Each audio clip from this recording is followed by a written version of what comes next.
Here's the big challenge of life. You can have more than you've got because you can become more than you are. That's the challenge. And of course the other side of the coin reads, unless you change how you are, you'll always have what you got. I have found in my experience that income does not far exceed personal development. Now sometimes income takes a lucky jump, but sure enough, unless you grow out where it is, it'll usually come back where you are. Life has strange ways. If somebody hands you $1 million, best you become a millionaire quickly, so you get to keep the money. Otherwise, sure enough, it'll disappear.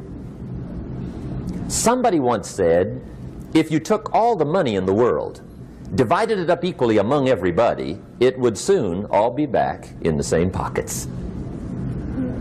Incredible. Success is something you attract, not something you pursue. Success is looking for a good place to stay. So instead of going after it, you work on yourself. Personal development. See, the major question to ask on the job is not what are you getting. The major question to ask on the job is what are you becoming? See, the big question is not what am I getting paid here. The big question is what am I becoming here? Because true happiness is not contained in what you get. Happiness is contained in what you become. So that's our major subject for tonight, personal development. Of all the assignments Mr. Schoaf gave me at age 25, this was probably the most difficult. In fact, I'm still working on this one. I think it's an unending challenge to see what you can become. The next subject is called basic laws. And it's good to study the basics. And I call these basics primarily because they come from the Bible. Now, I'm not a theologian or a minister, and that'll be apparent.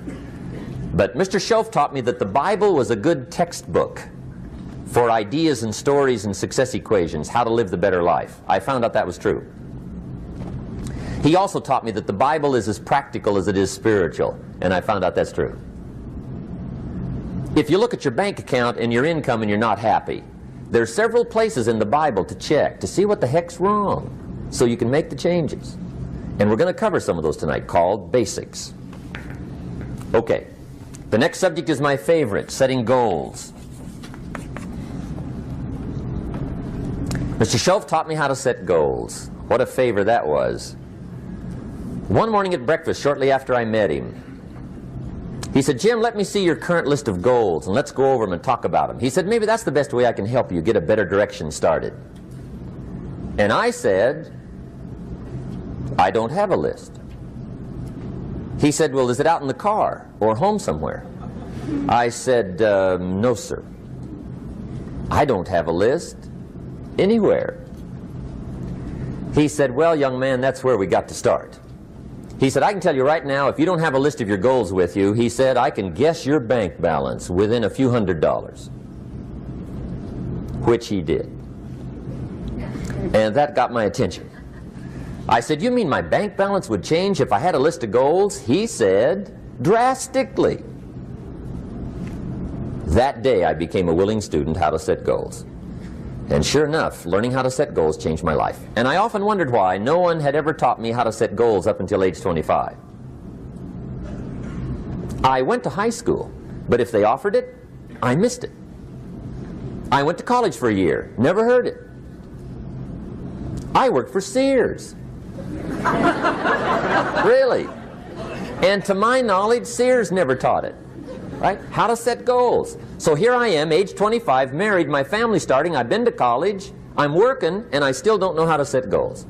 But fortunately, when I was 25, I met the man who taught me how, and it revolutionized my whole life. Economically, socially, personally, it's incredible. So I want to share with you tonight what Mr. Schoaf shared with me, how to set goals. It can be a life changer.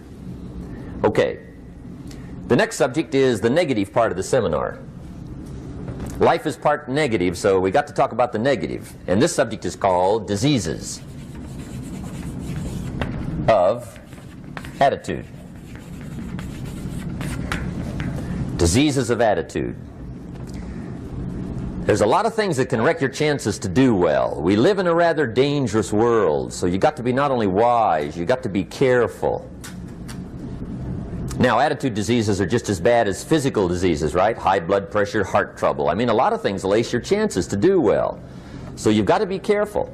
And attitude diseases are deadly. I mean, they'll destroy all the good things you start. Okay?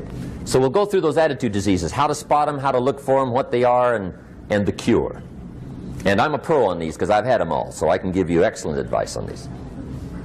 Now, the last subject we're going to consider tonight is called the day that turns your life around. The day that turns your life around. And under this subject, we're going to talk about the emotions that can change your life. Human beings are emotional creatures, and emotions are powerful for life change. Now, of course, emotions are so powerful they can go either way on you.